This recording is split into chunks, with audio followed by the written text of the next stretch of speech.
My wife said, like, we need a break. I'll stay at my sister's to figure things out. I agreed. 2 days later, her car was at her coworker's house. So I figured things out too. What's good, Reddit?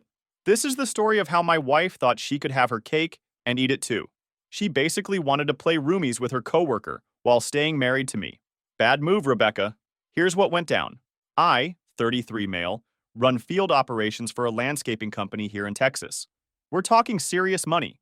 Six figures managing crews that handle everything from corporate office complexes to those fancy subdivision entrances where rich people live. Started from the bottom pushing mowers at 19. Now I'm the guy who decides which contracts we take and how much we charge. My ex-wife, 28 female, Rebecca, works some basic marketing job downtown, pushing social media posts for a mid-tier company. We met 7 years ago when I was 26, and she was this 21-year-old college chick finishing up her marketing degree. Back then, I was already making real money, while she was eating ramen noodles and stressing about finals. Here's the thing about younger women. They either grow up with you or they don't. Rebecca seemed like she was going to be one of the good ones. She'd wake up at 4:30 a.m. to make my lunch before I headed out to job sites. Not some basic PB&J garbage either. We're talking proper sandwiches with good meat, fruit, those fancy chips, the works. Girl knew I was grinding to build something, and I appreciated that. She'd get excited about stupid stuff that mattered. We'd drive through neighborhoods looking at houses, and she'd point out ones she liked, talking about where we'd put a workshop for my tools, how she'd set up the kitchen. She had this whole vision of us building a life together, which was refreshing because most chicks her age were still trying to find themselves or whatever. Our routine was solid. I'd handle the big stuff: mortgage, utilities, insurance, car payments, basically anything that required actual money or decision making. She'd handle the domestic stuff: cooking, cleaning, making sure we had groceries. Fair trade, right? I'm busting my ass in 100-degree heat managing crews of guys who'd walk off the job. If you looked at them wrong, she's making sure I come home to a clean house and decent food. The bedroom situation was good too. Twice a week, sometimes more if we were both feeling it. She'd actually initiate sometimes. We bought a house together when she was 23, nothing crazy, but a decent place in a good neighborhood where property values were climbing. Marriage happened when she was 24. Her parents insisted on a prenup. I thought it was good. Protects both of us if anything goes sideways. It had an infidelity clause. Of course, this becomes important later in the story. First 3 years of marriage were solid. Rebecca kept up her end of the deal. I kept up mine. She'd have dinner ready when I got home. We'd watch TV, maybe hit up some friends on weekends. It worked. I was pulling in more money each year. She was getting promoted at her little company. We were building something. But then February hit, and everything started changing. At first, I thought it was just winter blues or work stress. Texas winters aren't that bad, but some people get weird when the days are shorter. Rebecca started getting moody, picking fights over nothing, acting like everything I did was wrong. The first major sign was the bedroom. Went from twice a week to maybe once every 2 weeks. When I'd try to initiate, suddenly she was too tired or had a headache. Classic stuff, right? Every married guy knows what that means. I didn't make a big deal about it at first because sometimes life gets busy, but it kept happening. Then she stopped cooking. Just completely stopped. I'd come home after managing 3 different job sites, dealing with client complaints, making sure payroll was right for 15 guys, and she'd be on the couch scrolling TikTok. I didn't feel like cooking tonight. Can we just order something? Became her daily greeting. Look, I get it. Everyone has off days. But when off days become every day, that's not stress. That's just being lazy. We were spending $200 a week on takeout because this chick couldn't be bothered to throw some chicken in the oven. When I pointed this out, she got all defensive. I work too, you know. I'm not your personal chef. That's when I knew we had a problem. See, Rebecca's work was posting on Instagram for a company that sells office furniture. She'd show up at 9, leave at 5, had weekends off, got every holiday, and called in sick whenever she felt like it. Meanwhile, I'm out there before sunrise, making sure million-dollar contracts don't get screwed up, because one of my guys decided to plant flowers in the wrong color pattern. The disrespect was subtle at first. My work boots by the front door, same spot they'd been for years, suddenly became, "You're so inconsiderate. Can't you put those in the garage? Forget to rinse a dish after eating breakfast at 5 a.m.? Do I have to do everything around here?" This from a woman who hadn't cooked a meal in months. I shut that down real quick. "Rebecca, I pay 70% of the bills in this house. You don't get to lecture me about a dish when you haven't contributed to dinner in 2 months." She didn't like hearing that, but it was facts. I was covering the mortgage, Both car payments, insurance, utilities, groceries, basically everything that cost real money. Her little marketing job barely covered her student loans and credit card bills. The fighting got worse. She'd find fault with everything. Suggest a restaurant? That place is too loud. Plan a weekend trip? Why can't we just stay home for once? Buy something for the house? We don't need that. You're always wasting money. Meanwhile, she was buying new clothes every week, getting her nails done, spending money on stupid stuff while complaining about everything I did. Around this time, she started talking about seeing some therapist named Adriana for personal growth. I thought maybe that was a good idea. Maybe a professional could help her figure out why she'd turned into such a pain in the ass. Looking back, that should have been red flag number one. Happy people don't need therapy to figure out their authentic selves. Spring rolled around, and instead of things getting better, Rebecca got worse. The whole personal growth thing with her therapist became her excuse for everything. Can't cook dinner? Adriana says I need to stop people-pleasing and focus on my own needs. Don't want to spend time together? I'm working on establishing healthy boundaries. This Adriana character was filling my wife's head with all kinds of nonsense. Suddenly, Rebecca was talking about her authentic self and how she'd been suppressing her true feelings for years. Meanwhile, I'm thinking her authentic self was apparently someone who contributes nothing to our household while complaining about everything I do. The bedroom situation went from bad to non-existent. We went from twice a month to maybe once if I was lucky. And when it did happen, she'd just lay there like she was doing me some huge favor. No enthusiasm, no participation, just going through the motions. It was like having sex with a corpse that occasionally complained about my technique. I tried talking to her about it once. Rebecca, we used to have a good thing going. What's changed? Her response? Maybe I'm just not that person anymore. Adriana says it's normal for people to evolve. Evolution, right? More like devolution if you ask me. The cooking situation got so bad I started meal prepping on Sundays. I'd spend my one day off cooking enough food for the week because I couldn't count on her to handle basic adulting. This woman who used to take pride in taking care of her husband now acted like making a sandwich was beneath her. When I pointed out how much money we were wasting on takeout, she got nasty. Maybe if you didn't expect me to be your personal servant, I'd be more motivated to cook. Personal servant? I was asking her to do the one thing she'd always done while I handled everything else. It's like asking someone to keep doing their job and being told you're oppressing them. The house started falling apart too. Dishes would sit in the sink for days. Laundry would pile up until I handled it myself. She'd leave her crap everywhere. Makeup on the bathroom counter, clothes on the bedroom floor, purse and keys on the kitchen table. I'd come home from managing crews all day to find my house looking like a tornado hit it. Her attitude toward my work got disrespectful too. I'd come home exhausted from dealing with difficult clients, weather delays, equipment breakdowns, and crew drama, and she'd roll her eyes when I wanted to decompress. All you do is complain about work. This from someone whose biggest stress was choosing which Instagram filter to use. She started working late more often. At first, I figured maybe she was finally taking her job seriously, trying to get promoted or something. But the late nights became regular, and she'd come home acting weird. Immediately jumping in the shower, keeping her phone close, being secretive about her day. Any guy who's been around the block knows what that looks like. The disrespect reached a breaking point one night in May. I'd had a brutal day. One of my crews screwed up a major installation. The client was threatening to cancel a $50,000 contract, and I spent 6 hours fixing their mistakes. I came home to find Rebecca on the couch watching Netflix with a pile of takeout containers on the coffee table. Rough day? I asked, trying to be conversational. You could say that. Posted 15 times today and only got moderate engagement. The algorithm is so unfair. I just stared at her. Her biggest problem was not getting enough likes on social media while I was out there saving contracts and managing real problems. That's when it hit me. This woman had no idea what actual work looked like. Rebecca, I need you to step up around here. This isn't working. Step up? I'm working on myself, Scott. Adriana says relationships work best when both people are growing individually. Adriana doesn't pay our bills. I do. And I need a partner who contributes something besides Instagram expertise. She rolled her eyes. Maybe you need to accept that I'm not the same person you married. People change, Scott. I'm not going to be your 1950s housewife anymore. 1950s housewife? For wanting her to cook dinner and not live like a slob? That's when I realized she was either completely delusional or testing me to see how much disrespect I'd tolerate. Either way, I wasn't playing that game. Fine. But if you're not going to be a wife, don't expect me to be a husband.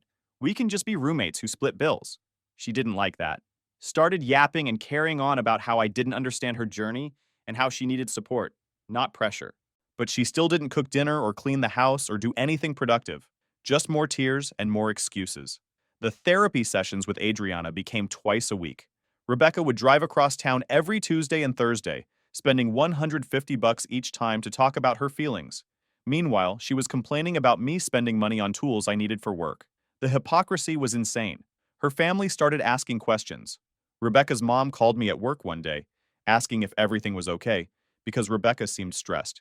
I told her we were working through some things, but honestly, I was starting to wonder if this marriage was worth saving. When your wife acts like being married to you is some kind of burden, maybe it's time to cut your losses.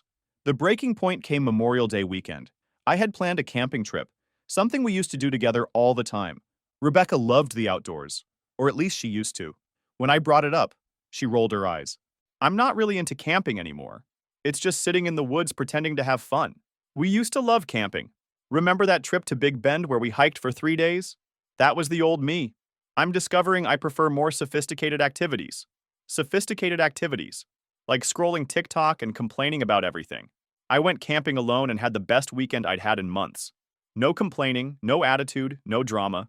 Just peace and quiet and time to think about what I really wanted in life. When I got back, Rebecca was annoyed that I'd gone without her. You could have just stayed home if I didn't want to go. I wanted to go camping. You didn't. So I went camping. That's not how marriage works, Scott. Exactly. Marriage is supposed to be about partnership. What we have now isn't marriage, it's me supporting an ungrateful roommate who contributes nothing. She stormed off to call Adriana, probably to talk about how emotionally abusive I was for wanting to go camping. At that point, I was done trying to make it work. Rebecca had made her choice. She wanted to be a completely different person who didn't respect me, didn't contribute to our household, and treated our marriage like it was holding her back. Fine.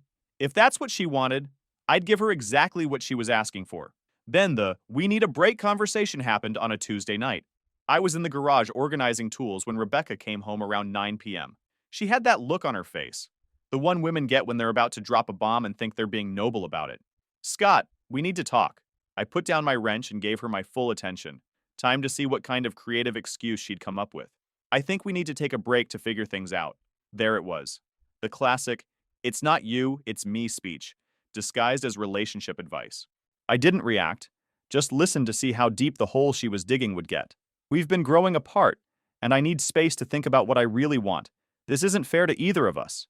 How long were you thinking? Maybe a month or two. Just enough time to get some clarity. Here's where most guys would start begging or trying to negotiate. Not me. I could see exactly what this was. She wanted permission to do whatever she was already doing while keeping me on the hook as backup. All right, I'll pack some stuff and stay at my brother Tyler's place.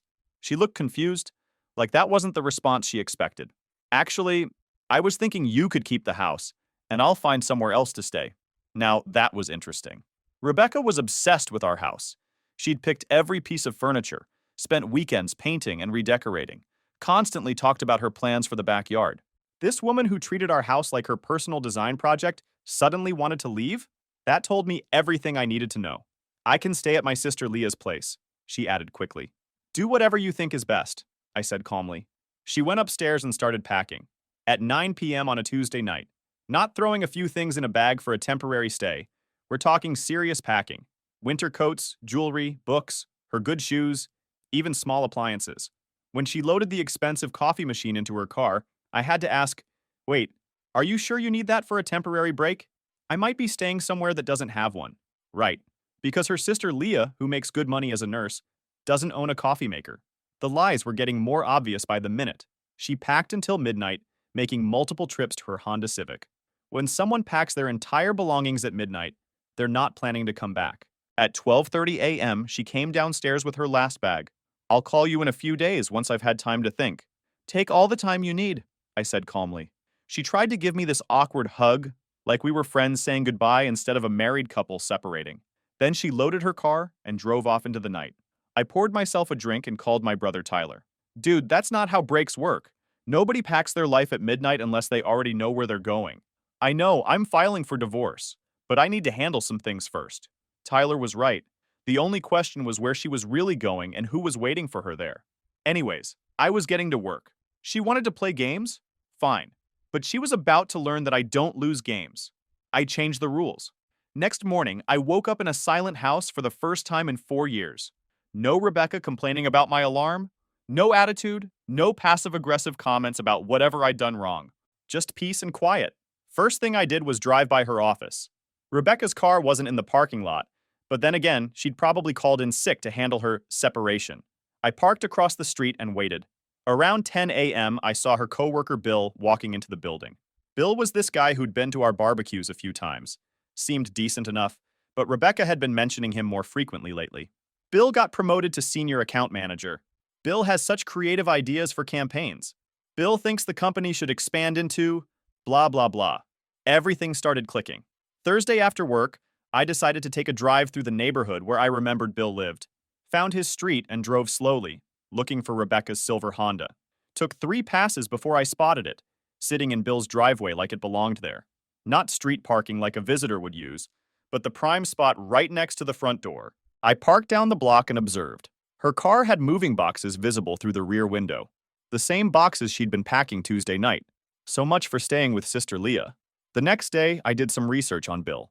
Found his social media profiles, looked up his address, even found his property records online. Single guy, decent house, worked at the same company as Rebecca. His social media showed a lot of work events and group photos, including several with Rebecca going back months. There was one photo from a company happy hour in March that caught my attention. Rebecca was standing next to Bill, both of them looking pretty comfortable. Her hand was on his arm, and they were standing closer than coworkers typically do. The caption was something about great team building, but it looked more like a date to me. I scrolled through more photos and found others. Rebecca at company events, always near Bill. Rebecca at what looked like a restaurant with work friends, but it was just her and Bill. Rebecca at some outdoor event with a group, but again, she was positioned next to Bill like they were together. Going back through her social media, I found more evidence.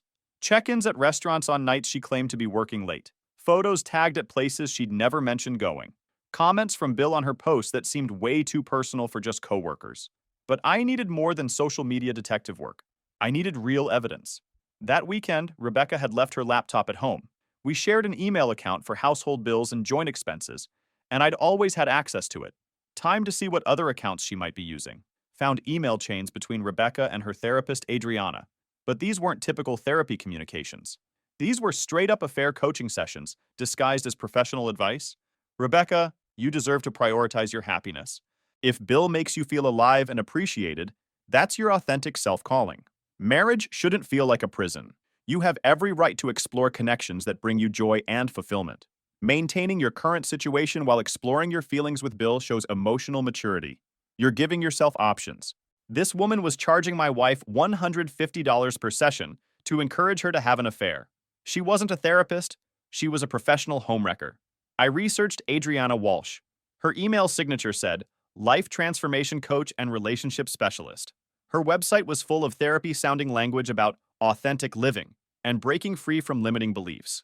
But when I checked the state licensing database, there was no Adriana Walsh listed anywhere. She was practicing psychology without a license. I called my sister Rachel, who's an attorney. Scott, if this woman is taking money to provide psychological services without proper licensing, that's a felony. And if she's specifically encouraging infidelity, that could be relevant to your divorce case. Rachel told me to document everything before making any moves. Smart advice. I started building a comprehensive file. Photos of Rebecca's car at Bill's house with timestamps. Screenshots of their social media interactions going back months. Copies of the emails between Rebecca and fake therapist Adriana.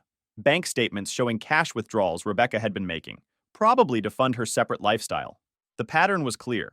This wasn't some sudden decision to take a break. Rebecca had been planning this for months, using her fake therapist as an excuse to justify what she was already doing. I also changed our Netflix password. Petty move, but necessary. The digging revealed something else interesting.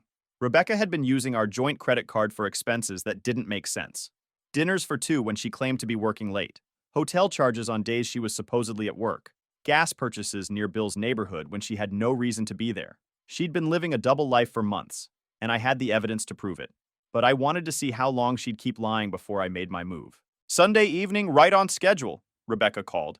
She sounded lighter and happier than she had in months, probably because she thought she'd successfully pulled off her plan.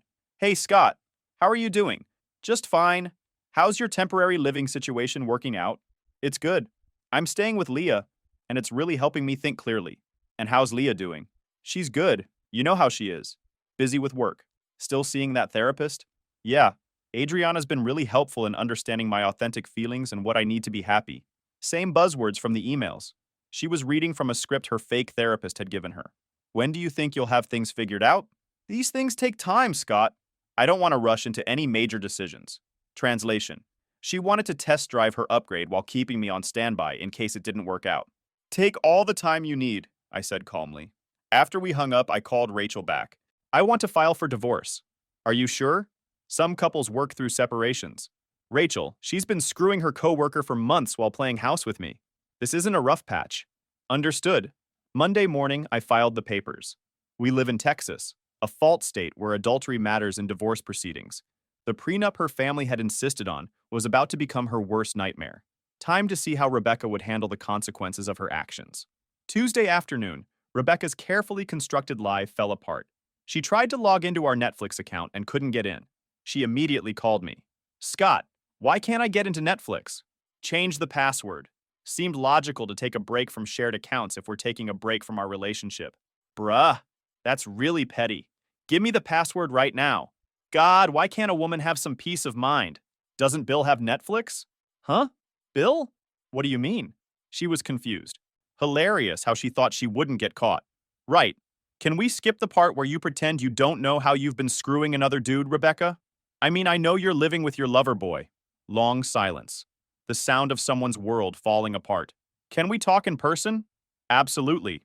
Should I meet you at our house, or would you prefer I come to Bill's place? She hung up. I could hear her panic attack from behind the phone. Within an hour, she was at my door. The confident woman who'd walked out Tuesday night was gone. This was someone who'd been caught red-handed and knew it. How long have you known? Long enough. I had my phone recording. Texas is a one-party consent state, so everything she said would be admissible in court.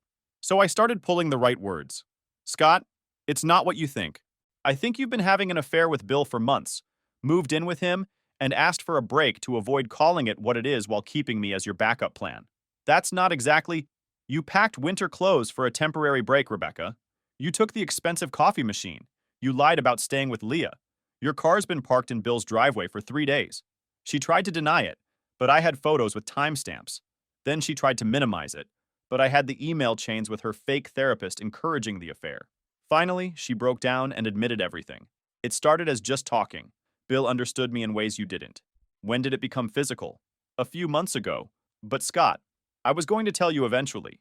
You were going to tell me eventually? When? After you'd finished test driving your replacement? It's complicated.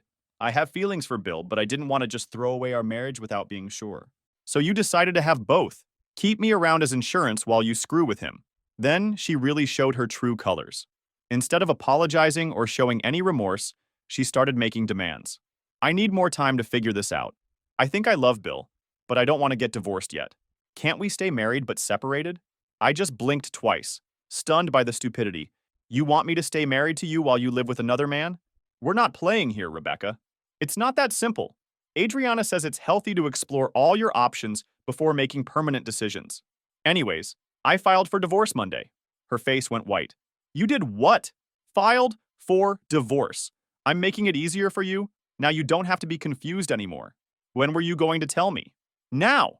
You can't just decide to get divorced without talking to me. Right, but you just decided to cheat and play games instead of being honest. You could tell me from the beginning that you can't be a wife anymore instead of wasting my time. She started screaming louder. This isn't fair. I was honest with you about needing space. You were honest after I caught you, and only because you wanted permission to keep your affair going. It's not an affair if we're separated. This is marriage, Rebecca, not a TV show. Are you 15? I have rights. Half of everything is mine. Actually, you abandoned our home to live with an affair partner, works against you in property division, especially when you lied about it. Oh, and remember the prenup your family insisted on? I know, sucks to suck. She started crying, but they were angry tears, not remorseful ones. You planned this. You tricked me into admitting everything. Yeah, I planned this. You can't just leave me. We built everything together. I am your wife. You were not anymore. She cried more, yelled, screamed, and snotted, all yapping about how unfair this was. how she deserved a chance to explore her feelings, how the prenup wasn't supposed to work against her. You're really not going to fight for our marriage? 4 years mean nothing to you? Fight for what? And did it mean anything to you, though? She threatened to get a lawyer, said she'd fight the divorce, claimed I was being vindictive. Finally, she played the victim card. You never loved me. If you loved me, you'd forgive me and try to work this out. You are not supposed to throw our marriage over my mental health issues. I have pressures and needs. I was just working through my feelings. She screamed loud enough the dead probably got up from their graves. The neighbor's dog started howling. Are you done? I simply asked. Apparently, that set her off even more. She left screaming about how I'd regret this, how she'd take me for everything I was worth, how her lawyer would destroy me in court. Good luck with that, Rebecca. 2 weeks later, she learned what happens when reality meets delusion. And it wasn't pretty. The universe has a sense of humor. While Rebecca was busy trying to figure out how to screw me over in the divorce, her perfect new life was falling apart faster than a house of cards in a hurricane. First domino to fall was Bill. Turns out the homeboy wasn't as committed to this relationship as Rebecca thought. Through acquaintances, I learned that Bill had been telling people Rebecca was just going through a rough patch and staying with him temporarily. When Rebecca tried to make their relationship official, changing her social media status, posting couple photos, talking about future plans, Bill backed off hard. Suddenly, he needed to take things slow and wasn't ready to be the rebound guy. Think about that. This dude was fine with screwing another man's wife, but when it came time to actually commit to her, he got cold feet.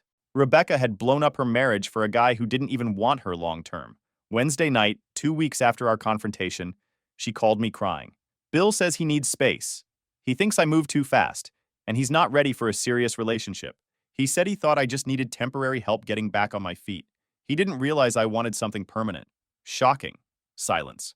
Scott, I don't have anywhere to go, and this divorce is going to destroy me financially. And this is all you managed to say? Shocking? What happened to staying with Leah, though? Are you freaking kidding me? I'm telling you, I have nowhere to go. God, you're being a vindictive asshole. You always were. Adriana was right. Yeah, about Adriana. She's about to have bigger problems than you. What the hell do you mean? You'll find out. The next day, her sister Leah called trying to negotiate some kind of deal. Rebecca told me everything. Scott, she made a mistake. Can't you work something out? It's not worth ending a marriage over her some... Would your husband work something out if you made that mistake, Leah? Silence. Don't bring my husband into this. It's different. Okay? Then don't tell me how I should handle my cheating soon-to-be ex-wife, because it's different too. She hung up. Good. Meanwhile, I was working on my unfinished business with Adriana. This woman had been taking money to encourage affairs, giving unlicensed psychological advice, and calling herself a therapist when she had no credentials. Time to introduce her to the legal system. I compiled everything. The emails showing illegal therapy practice, her website advertising psychological services, payment records from our joint account, proof she had no license or credentials, filed complaints with the Texas State Board of Psychology, the Attorney General's Office, and the District Attorney. Practicing psychology without a license is a felony, especially when you're taking money for it. The investigation moved fast. Within 2 weeks, Adriana got a cease and desist order. A week later, criminal charges were filed for fraud and unlicensed practice of psychology. Her business collapsed overnight. Website shut down, bank accounts frozen, ordered to refund clients. She was looking at serious prison time and massive legal bills. But it got better. Other victims started coming forward. Turns out Adriana had been running this scam for over 2 years, giving dangerous advice to vulnerable people. One woman said Adriana told her to stop taking antidepressants because they blocked authentic emotions. Another guy was encouraged to abandon his wife and kids for spiritual growth. Local news picked up the story. Woman charged with illegal psychology practice ran on Channel 8 with Adriana's mugshot. Rebecca saw it and called me panicked. What the hell? Did you report Adriana to the police? I might did. I can't believe you destroyed her life. Too bad. But wait, the situation was still getting worse for Rebecca. I didn't even have to lift a finger. Bill's ex-wife found out about the affair and went nuclear. They share custody of an 8-year-old daughter, and when mom learned dad was shacking up with a married woman in the house where her daughter visits, she filed for emergency custody modification. Bill suddenly had lawyers, family court drama, and potentially losing time with his kid. His traditional parents got involved too, driving over for a loud driveway confrontation that the whole neighborhood witnessed. They demanded he end the relationship immediately or face being cut off from the family. At work, the affair became public knowledge. In a company of 50 people, everyone knew within days. Rebecca went from respected marketing coordinator to office pariah, the woman who destroyed her marriage for a guy who didn't even want her. HR called them both separately. Their personal drama was affecting workplace morale and productivity. Bill got transferred to a different team to minimize contact. Rebecca got moved to the satellite office across town, basically professional exile. Rebecca couldn't handle it, so she quit without having another job lined up.